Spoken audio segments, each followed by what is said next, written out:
এই যে আমি এখন ডিম ভাজার জন্য প্রস্তুতি নিচ্ছি। তো পেঁয়াজ কুচি, ধনেপাতা আর কাঁচা লঙ্কা দিয়ে একটু নুন দিয়ে দেবো, আর সঙ্গে দেবো একটুকু ওই গোলমরিচের গুঁড়া আর হলুদ গুঁড়া।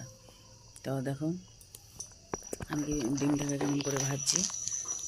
এই পরিপাটি নেওয়ার কারণটা হচ্ছে যে দিনের ভাত বাঁচিয়ে আছে, সেই ভাতটাকে উদ্ধার করার জন্যে। তো এই যে ডিম ছেড়ে দিচ্ছি। আর হয়তো তোমরা ভাববে যে দিদি ওই পেঁয়াজ কাটা ইয়ে ধনেপাতা এগুলো কেন রাখলে? তো দাঁড়াও, আর একটা ডিম ভাজতে আছে। কারণ কি, পিকু তো ভাত না খেলেও ডিম ভাজাও চাই, সেই জন্য। তো দেখো তোমরা ভিডিওটা শেষ পর্যন্ত, আর একটু লাইক কমেন্ট শেয়ার করে দিবে, আর সঙ্গে সাবস্ক্রাইব, ঠিক আছে?